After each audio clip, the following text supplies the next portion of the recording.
I'm the first person that make a skateboard deck in Iran. Yes, nobody knows that there is a factory in Iran for making decks. But after this video, I'm sure that all the Iranians know that there is a factory here. But it's good because the product's done. My name is Mohammad Jawad Rahimi. I'm 27 years old. I'm engineer, also I'm a skateboarder. When I was at school, I look at the table that made by layers of the wood. You know, I decided to maybe I can shape it, you know, as a skateboard with a press. The first layer would be a red one, second one white. Each deck has 8 layers. The wood from Iran, yeah, the north of Iran. This is a maple, like Canadian maple. It's good. I started skateboarding 12 years ago. I'm the first Iranian skateboarder. And now we are about 100 skateboarders in Iran. You know, there aren't a lot. Because this sport is not popular, like football, basketball, yeah. 2 years ago, I was searching on the internet and saw a website. The name of the website was Visualtraveling. I checked the videos, checked the photos. I saw that they are traveling all the world. So I sent an email to Patrik that if you wanna come to Iran, we can help you. It was a dream for us that one day we can see a professional skateboarder in Iran. Iran is under sanctions right now, and it's really hard for them to import anything from the West. This kind of put the skaters in a position where they were actually forced to figure out a way to make their own boards. If they didn't have MJ making those boards, I couldn't see the scene getting any bigger at all. Skateboarding has a direct influence from the West, so the older people tend to look down on it and they don't want their kids following trends that are set by the West. So that's what makes it really difficult for the young kids there to get, you know, any products at all, or just to even hold together a scene where they can, you know, go around with their friends and have the freedom to skate around. So it was interesting to see where the boards they had came from, because they have maybe 1 or 2 skate shops there, not too many brands.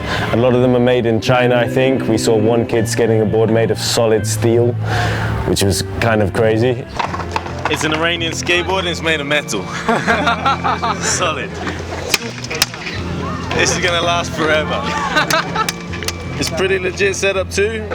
Solid stainless steel deck with a Jesper grip tape, of course. I was definitely surprised to see skaters in Iran. They have a big bag of tricks. It's cool. So this trip was organized primarily by MJ. He gave the impression that it wasn't going to be a problem to arrange the visas for everyone, although we understood that it was going to be much more difficult for Americans because it's very rare that Americans visit Iran just on basic tourist visas. Everything ended up working out with our visas, or so we thought. Turned out that for Kenny and I, the only Americans on the trip, we weren't allowed to skate, while the non-US citizens were free to skate and explore the country without a guide's supervision. We basically had a trip like any other normal tourist. Me and Walker, you know, were taken around and shown all the museums and architectural sites. Me and Walker pretty much had to spend time with just between the two of us and our guide.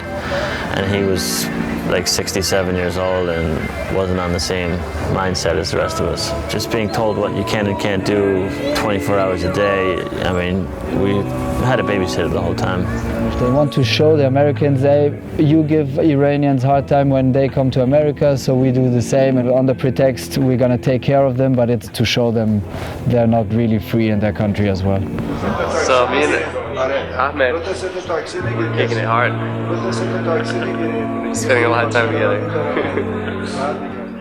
This is the only skating mission we may be granted since there's a skate park. Everything else has to be strict itinerary according to the travel agency. So we because it's a stadium, there's some good ledges here. This might be the only spot we end up skating. But it's fun for the time being.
Doing nollie, heel flip, nose slide is fucking sexy, you know? Yeah, that's so sexy.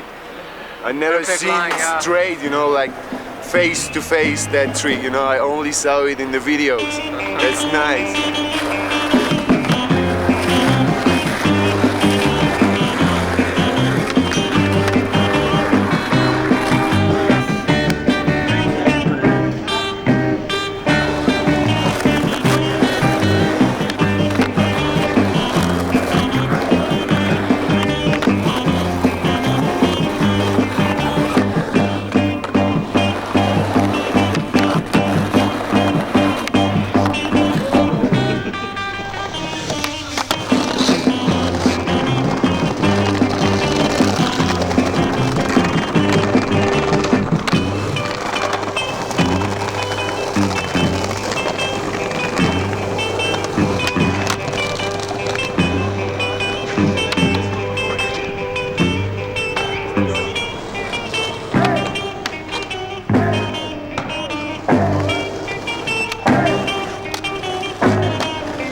our westernized culture, it's kind of weird sometimes if you tell that you make a living out of skateboarding.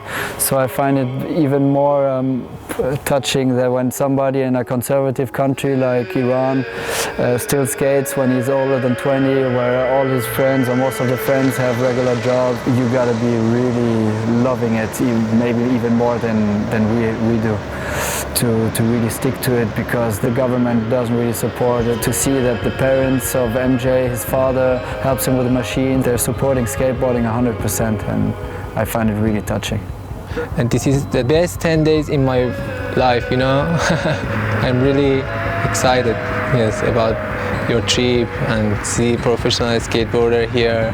My biggest dream is one day I can make a skateboard for a professional skateboarder, make signature for them, especially for Walker, because he said to my friend that he wanted to skate with my skateboard, which I made. So this is my biggest dream. So the goal was to make Iran the initial destination.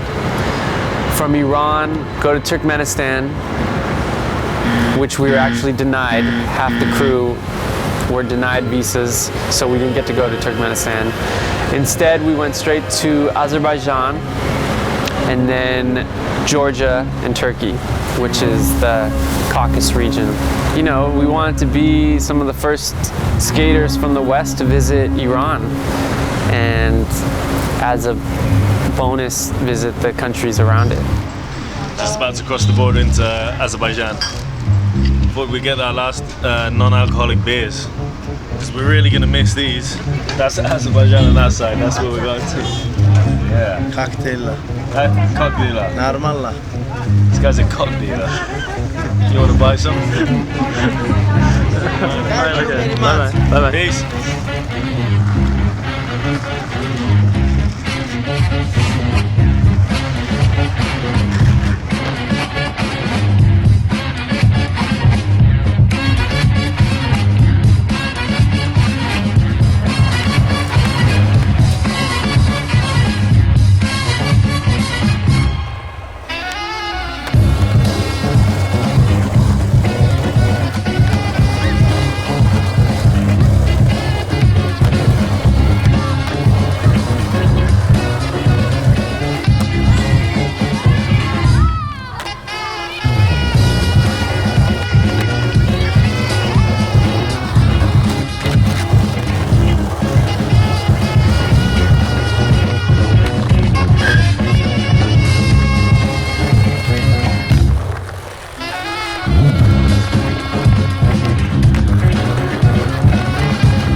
What's so great about going on trips like these, it doesn't matter what country you're from, you know, we're an eclectic mix of different nationalities of countries that historically have never really gotten along that well. You have Germany, US, Iran, Russia. We have arrived. Gosha was just the all-around MVP of the trip. He was the only Russian skater. In Georgia and Azerbaijan, he killed it. You know, skated all the gnarly spots the rest of us didn't really want to skate. Jumped on any rail hubba or kinked hubba that was in front of him. In Georgia, I saw a bit smaller triple king hubba, and I think it's possible for me. For me, it's not really difficult, but it was super slippery. Gosha's warming up to do a board slide. Check it. Woo! He's got the Sovietness in him, and he's just not afraid.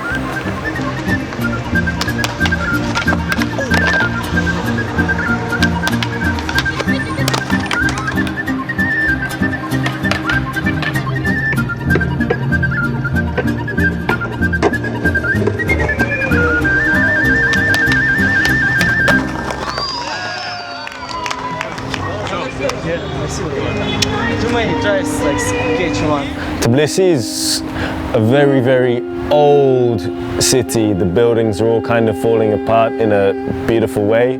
Things take a long time to change in the ex-Soviet republic, so when you go there, you get to see kind of how it was, you know, 50 years ago. I'm super excited to be here because during the early 1990s, my father was part of a joint venture winery here, and he lived here off and on for about 6 years. The last time I was here, I was 7, and I had just received my first skateboard as a birthday present, and I was really bummed to leave California to come to Georgia, where I thought there'd be no way to be skateboarding here. And because of my skateboard, I was able to make a ton of friends, and we would all share it every day of that summer. This is the apartment complex where I used to live. It's super trippy being back here. We lived in that apartment right there. English. Sorry, I only speak English. English, da? Yeah, da. Anglia, da? Anglia. I can see why my dad liked living here because everyone was really friendly. Yep. When we were living here, it was in the early 90s, just after the Soviet Union fell, when Georgia became its own republic. And it was a difficult time for the country and for us to live there. It was referred to as the dark 90s because, you know, there were power outages all the time. My father died 5 years ago, and I never had the opportunity to ask him questions about Georgia and why he had wanted to live there. I think I might have been one of the first people to skate here in Georgia during that time. I spent the whole summer trying to ollie over this little gate entrance that I thought would never happen. You wanna try to ollie it? Yeah, so after 18 years, I've come back and do it.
Beyoğlu'nda bir vitrinin önünde bir kız var 20'sinde.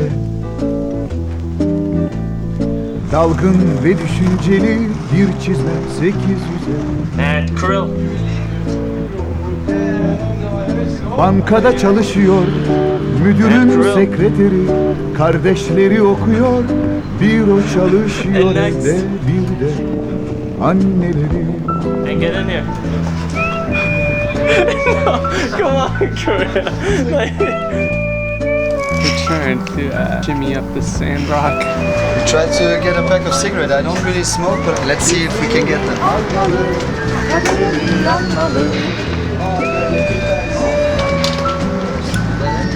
Bam!